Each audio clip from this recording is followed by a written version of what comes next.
Well, hello. It's Sunday. Yes, for me it is Sunday. If you're listening in Australia, of course, it's already Monday. But for me, it's Sunday.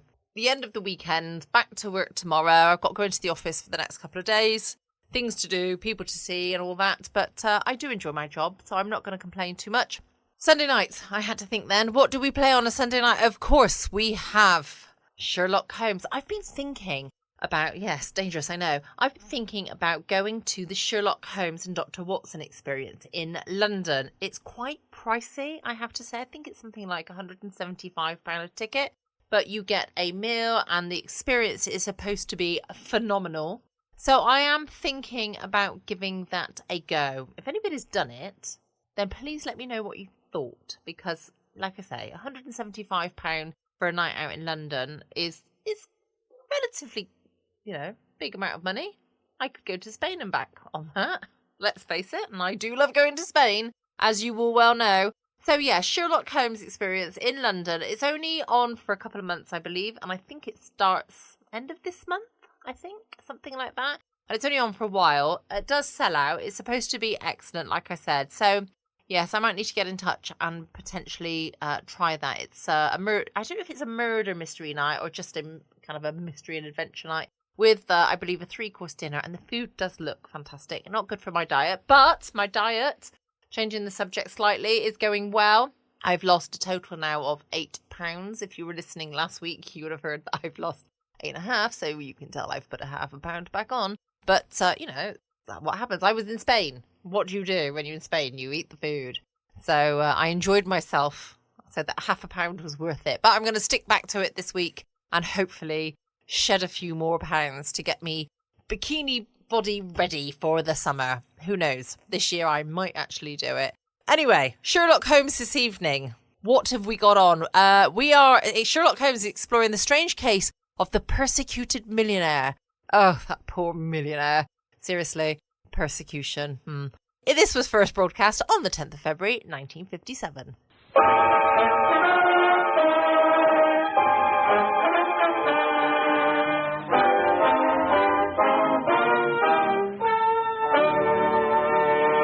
Kreml Hair Tonic and Kreml Shampoo present the new adventures of Sherlock Holmes, starring Nigel Bruce as Dr. Watson and Tom Conway as Sherlock Holmes.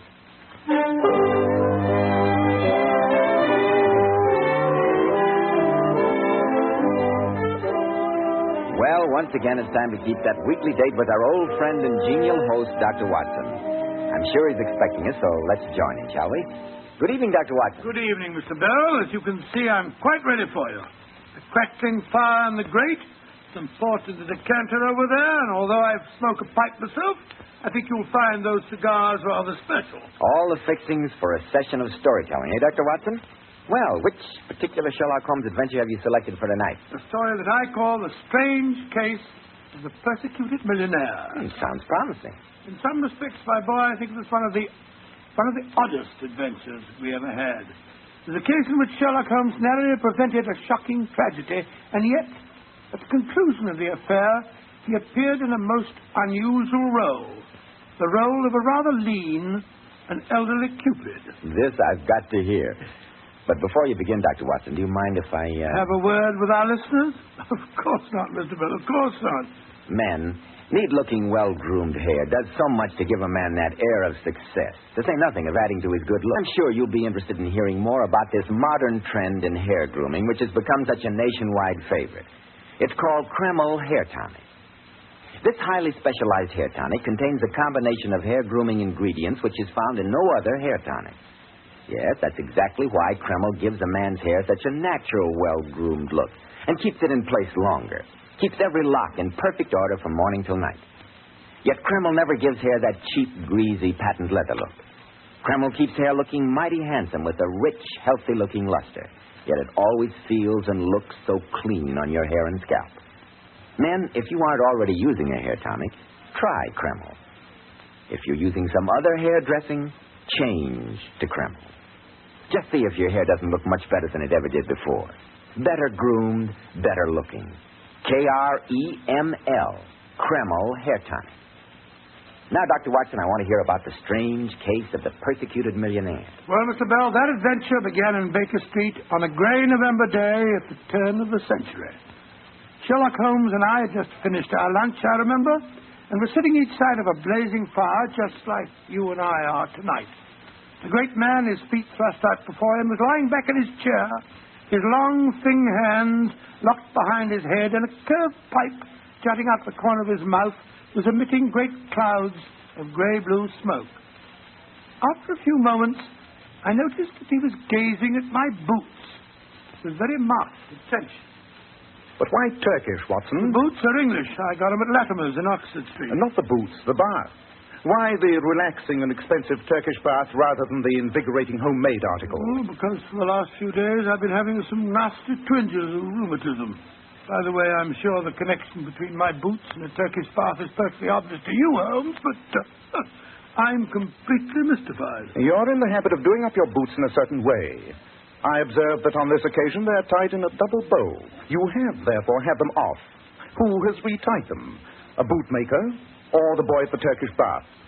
But your boots are nearly new. Then what remains? The bath. Absurdly simple, isn't it? When you explain it. Come in. Yes, Mrs. Hudson. It's a note for you, Mr. Holmes. A messenger boy just brought it. Thank you, Mrs. Hudson.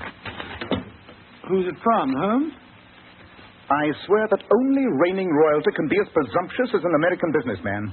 Read it for yourself. I shall be at your lodgings at 2 tomorrow. Be there. And it's signed John V. Harden. Be there. Huh. Sounds an extremely arrogant fellow. What makes you think that he's an American? The use of the initial for the middle name is peculiar to that country. Oh, Joe, it's nearly 2 o'clock now, Holmes. Yes. Let's see what we can find out about the gentleman. Where's that Encyclopedia of American Biography? Ah, here it is. H.A. Hanley, Hanson, Harden. Here's our man, Watson. John Vincent Harden. What does it say about him? Born in Chicago, 45 years old, unmarried. Chiefly noted for his tremendous tobacco interests and his addiction to fishing. It's an odd combination. And this is odder. He made his professional debut as a violinist 30 years ago. A millionaire musician. Ah, that must be him now. Yes, there's a most impressive broom and pair outside. Then, since my client is a violinist, I think I'll welcome him appropriately. Hand me my instrument, will you, old chap? Here you are, Holmes. Funny way to start a business interview, I must say. Mr. Harden sounds like an aggressive man. And music hath charms to soothe.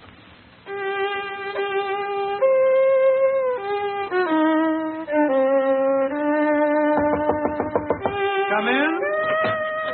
Mr. Harden to see you, sir. Thank you, Mrs. Hudson. Come in, Mr. Harden. I'm Sherlock Holmes, and this is my friend and colleague, Dr. Watson. How do you do, sir? How do you do? If we're to do business, Mr. Holmes, for heaven's sake, put that violin away. I heard you scraping away as I came up the stairs. So you don't care for my friend's playing, sir? I don't care for anyone's playing. I loathe the fiddle. Curious. I was under the impression... Listen, Mr. Holmes, I haven't come here to discuss your musical impressions. I've come here to talk about my personal safety and my sanity. Then pray talk about it, Mr. Harden. I'm being persecuted. Somebody's trying to drive me crazy. Oh, really? Just what form does this persecution take, Mr. Harden? Yeah, it began about a month ago. My horse ran away in Rotten Row and threw me. Maybe it was an accident, maybe not. I've heard of burrs under saddles. And then, last night... Something else happened? Someone destroyed Methuselah. Methuselah? An old retainer of yours, Mr. Harden? Or a pet? No. Methuselah was the finest, largest, oldest tarpon ever caught. A stuffed fish? You asked Sherlock Holmes? Quiet, Watson. I'm sure that a great deal more lies behind this. Please continue, Mr. Harden. Everything was going fine, Mr. Holmes, until these persecutions started. Early this year, I bought a fine old house in Cavendish Place. I'm engaged to be married to Alicia Edwards, the Honorable Alicia Edwards. She's Lord Brentwood's daughter. My life was perfect until I began to get these notes. What sort of notes, Mr. Harden? They kept turning up in odd places. My coat pockets, under my pillows at night. I found them on the upholstery of my carriage. You brought these notes with you? Of course. All in the same handwriting, and all the messages seem to have the same theme. Oh, what do they say, Holmes? The first one says, "You thought he had no one to avenge him, didn't you?" And this one says, "You murdered him. You will pay for it." And this is curious. "It will have blood. They say blood will have blood." That quotation is from Macbeth. Oh, then that means the note was written by an Englishman. Not necessarily, Watson. It's possible that they've heard of Shakespeare in America, you know. Oh, yes, I suppose it might have. Mr. Harden, all these messages threaten your death. Can you think of anyone who might wish to kill you? No, I can't. I've never hurt anyone, much less killed a person. The notes don't make any sense. Do you recognize the handwriting? I've never seen it before in my life. You mentioned that your prize tarpon was mutilated. What members of your household might have had the opportunity of performing that act of vandalism? 3 people. My secretary, Margaret Bates, Stephen, my brother, and my fiancée. They were all at the house last night. There seems to be a clear pattern to this case, Mr. Harden. I suggest that you return to your home and obtain for me samples of the handwriting of the 3 people you've mentioned. When I've examined those, I shall be in a better position to advise you in this matter.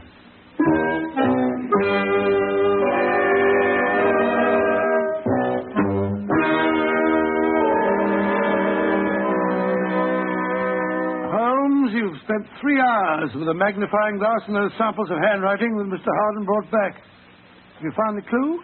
Nothing positive, Watson. It's quite curious. The handwriting of the threatening note seems to be that of a male with an American education. Oh, why do you say that? Observe this note.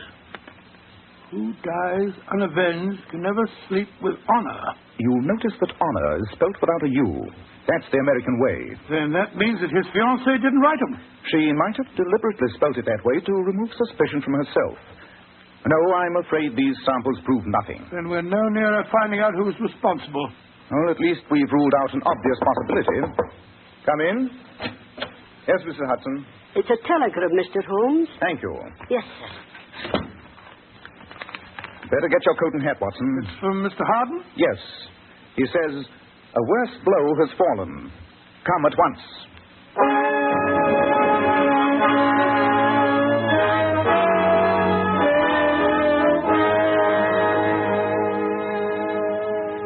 I'm Margaret Bates, Mr. Harden's secretary. How do you do? How do you do? What happened, Miss Bates? We left as soon as we received his wire. I don't know what happened, Mr. Holmes, but I'm terribly worried. He rushed out here, dictated that telegram, and then went back and locked himself in the study. He says he'll see no one but you. Hello, Margaret. Oh, Stephen, you startled me. What's the matter? Do you think I was listening at the keyhole? Oh. Introduce me to our visitors, won't you? This is Stephen, Mr. Harden's brother, Mr. Sherlock Holmes, and Dr. Watson. How do you do? Sherlock Holmes and his friend, huh? I've heard about you. Don't tell me Brother John has fallen foul of the law. No, sir. He needs its protection, I fear. Don't be too sure. I'm thinking of taking him to court myself on a charge of woman stealing. Your brother a kidnapper? Great Scott. No, Dr. Watson. It's perfectly legal. It's just that I saw Alicia Edwards first, but then, of course, I don't control the Harden millions. Let's go to the study, shall we, Mr. Holmes? An excellent idea. Perhaps we'll see you later, sir. Perhaps. And don't take John too seriously. Oh, he's hateful. Always making fun of John, his brother. And yet Stephen's never done a day's work in his life. This is the door to the study. All right. Mr. Holmes and Dr. Watson are here. Good. Come in. Thank you, Margaret. I'll see you gentlemen later. What form did the new attack take, Mr. Harden? This time it's theft. My safe was rifled last night. What was stolen, sir? An extremely valuable document. It was the key to my agreement with the British Tobacco Trust. The loss of the paper will represent $1 million to me. But that isn't what upsets me most. Money I can afford to lose, but my sanity is more valuable. In the safe, I found another note, Holmes. May I see it, please? Here. The coffin is made, the funeral parlor is ready, the time is ripe. The croaking raven doth bellow for revenge. Lord, what a frightening message. And once again observe the odd combination of Shakespeare and American idiom. Funeral parlor is what we refer to as an undertaker's, and the croaking raven comes from Hamlet. Holmes, I'm not a weak man, but I'm frightened. You've got to protect me. I shall do my best, Mr. Hardin. Who was here last night? My secretary, Margaret Bates, my fiancée. She went back to London this morning. I met your brother, Stephen, just now. I noticed that he was carrying a valise. Was he leaving the house or returning to it? Returning. He went out of town last night. Oh, then that rules him out. Not until we investigate his alibi, Watson. Mr. Hardin, I'm a constant and thorough reader of the Times. The engagement of a peer's daughter to a prominent American would be striking news. And yet I've read nothing about it. We're announcing it formally tomorrow. I'm giving a party at Claridge's to celebrate the event. Then I think it would be a wise precaution if Dr. Watson and I attended that party. I was about to suggest the same thing, Holmes. I need to have men about me I can trust. I think this is a deliberate plot to drive me mad.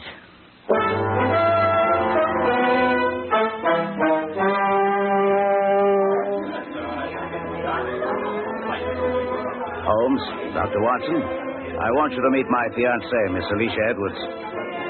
Alicia, my dear. Yes, John. I want to introduce Mr. Sherlock Holmes and Dr. Watson. How do you do? May I congratulate you on your engagement? Yes, indeed. A union between the old world and the new is an encouraging sign of the times. I wish you could convince Papa of that, Mr. Holmes. Whenever he meets John, he always behaves as if he expected him to be wearing feathers and carrying a scalping knife. Feathers and a knife. That's very funny. I don't find it so. Oh, I'm sorry, sir. Excuse me. I want to talk to the office. Dear me. Now I've upset John again. He's ridiculously sensitive. Americans are really rather touching. And yet you're going to marry one? Papa's estates have eaten up a lot of money, and that's a commodity with which John seems well endowed. I think you understand me, Mr. Holmes. I'm sure I do. Personally, I may say that I'm always glad to meet an American. I'm one of those who believes that the folly of a monarch and the blundering of a minister in far-gone years should not now stand between two nations. Mr. Holmes, I find you pompous and dull. Goodbye.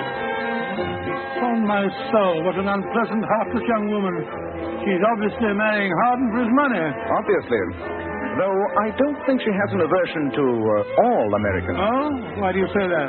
She has been dancing with Mr. Hardin's brother, Stephen, most of the evening. At this moment, he joined her at the door, and they're leaving together. Scott, you think that the... I don't understand this. Hello? What's happening up there on the orchestra? John Hardin, he's arguing with one of the violinists. A musician. I won't take any more of it.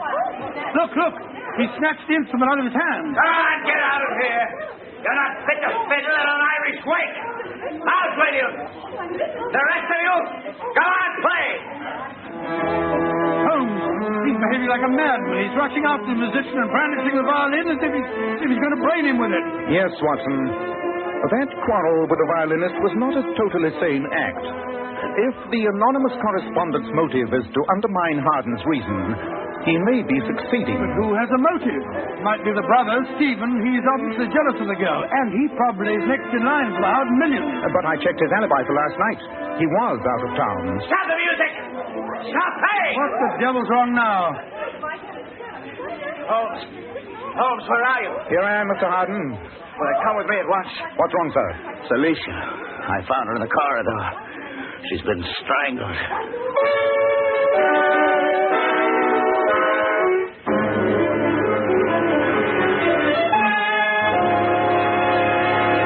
In just a moment, we'll find out what happens next in the strange case of the persecuted millionaire. Hair specialists constantly advise us to take better care of the hair we've got. And men, don't forget that if you want your hair handsome and healthy looking, one of the first requirements is a hygienic scalp. So why settle for just any hairdressing when you can enjoy the extra advantages of this highly specialized Kreml hair tonic? Kreml contains a unique combination of hair grooming ingredients which is found in no other hair preparation. It keeps hair attractively groomed at all times, looking so neat and orderly. But Kreml does lots more than keep hair looking handsome. A Kreml massage stimulates circulation right in the surface of your scalp and leaves your scalp feeling so alive and invigorated, as fresh as a daisy. At the same time, Kreml removes dandruff flakes. It's excellent to lubricate a dry scalp. And if your hair is so dry that it breaks and falls when you comb it, Kreml actually helps condition the hair in that it makes it feel softer, more pliable. So men, take better care of the hair you've got. Buy a bottle of Kreml at any drug counter. Ask for an application at your barber shop. Use Kreml daily for better groomed hair, for a more hygienic scalp. Kreml, Kreml Hair Tonic.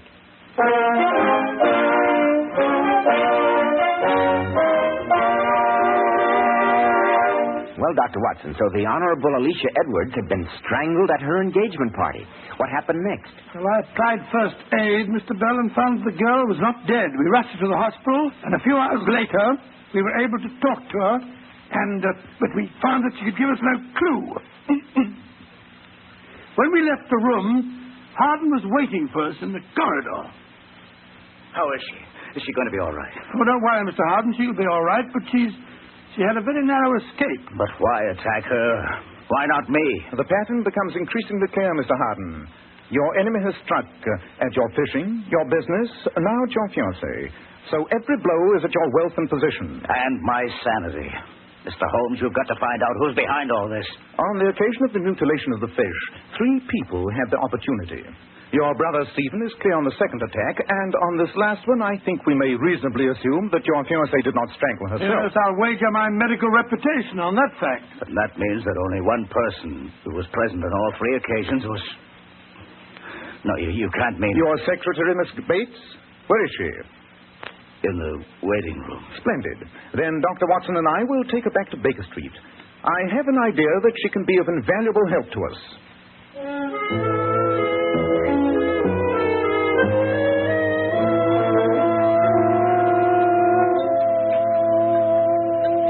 A little more tea, Miss Bates? No, thank you, Dr. Watson. Then please go on with your story. As I was saying, Mr. Holmes, I've known John, Mr. Harden, all my life. My father was the Harden coachman. And as I grew up, I thought John Vincent Harden was the most wonderful man in the world. Well, I imagine that he was quite different then, my dear. Very different. He was young and romantic, and he loved music. He took violin lessons, and it turned out that he was a prodigy. I understand that he made his professional debut at the age of 13. Yes, Mr. Holmes. I was only a little girl then. But he used to tell me that he wasn't John Vincent Harden, the heir to the tobacco millions. He was Giovanni Vincenti, the great violinist. Giovanni Vincenti? Odd. Pray continue, Miss Bates. For 5 years, it seemed that he would be a great musician. Then, on his 18th birthday, his father gave him a lecture on his family obligations, told him that it was his duty to go into the business. John broke his violin across his knee, Mr. Holmes, and he's never played since. Miss Bates, I don't need to be a detective to deduce that you love him. Of course I do. Or at least, I love Giovanni Vincenti. And maybe he's still there. Somehow. Somewhere. Of course. I've been an idiot. A numbskull. What do you mean, Holmes? The case is solved. Come, Miss Bates. We must return to Mr. Harden as fast as we can. I only hope we're not too late.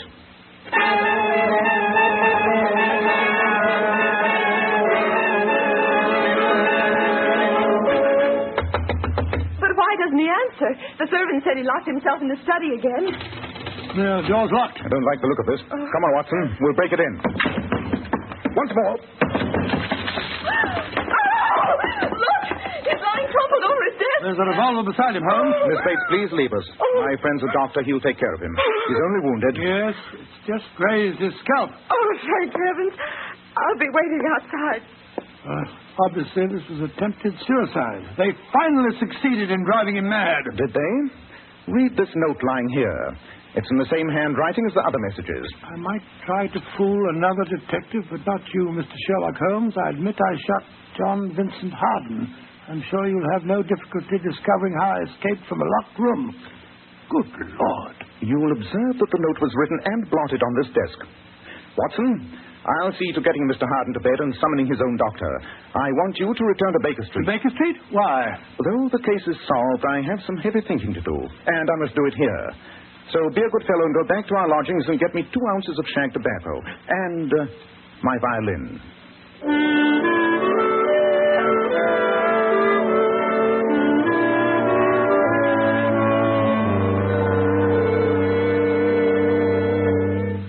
How are you feeling now, Mr. Harden? Weak, Holmes. But I'm all right. You still can't remember anything, sir? No, I felt half out of my mind since that attack was made on Alicia. They told me she'd be all right. I do faintly remember coming home from the hospital and locking myself in the study. The rest is a blank. What did happen, Mr. Holmes? I'll give you the complete answer very shortly, Mr. Harden. Come on, Watson. Very well. Try and rest, Mr. Harden. You've been through quite an ordeal. I'll try, Doctor. I'll try.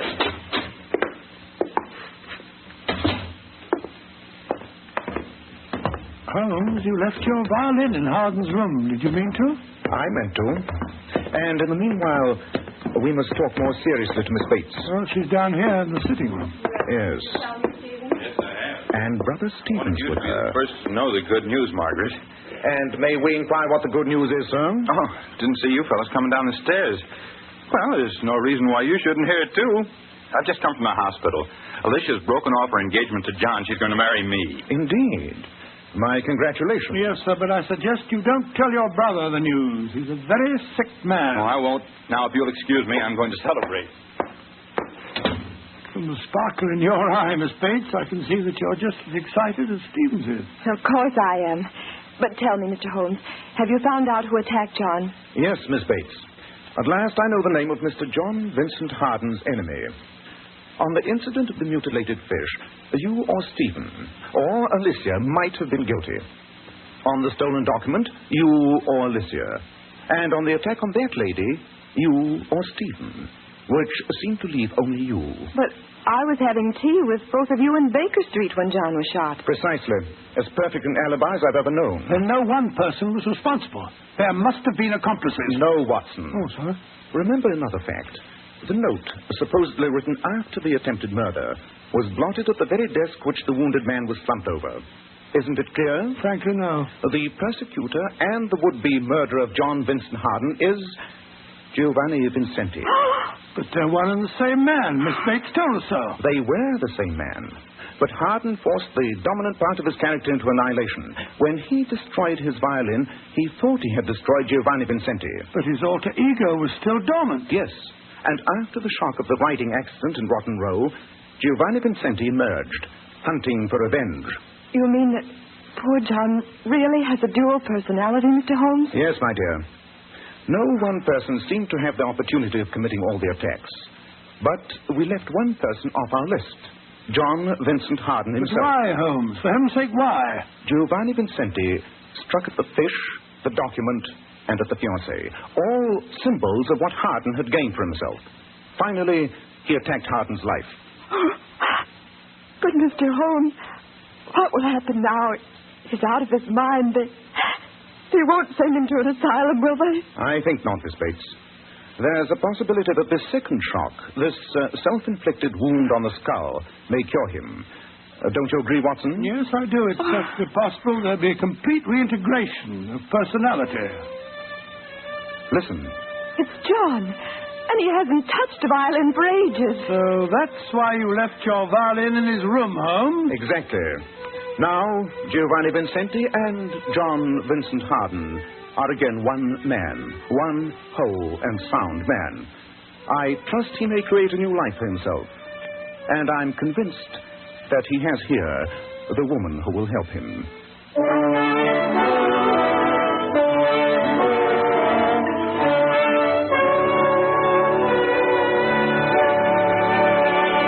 Ladies, you certainly must notice how men are attracted by bright, shimmering highlights in a woman's hair. Then why not follow this beauty tip from the famous $1 Million Powers models? Girls noted for their glossy, bright hair. Powers models wash their hair with Kreml shampoo. Welcome back. Hope you enjoyed the latest episode of Sherlock Holmes. Don't forget, please check out my Patreon page at patreon.com/Foxy After Dark. I would really appreciate that. That would be great for you to join me on there. I will be back again from 6 p.m. GMT tomorrow evening with some more fabulous stories from Old Time Radio.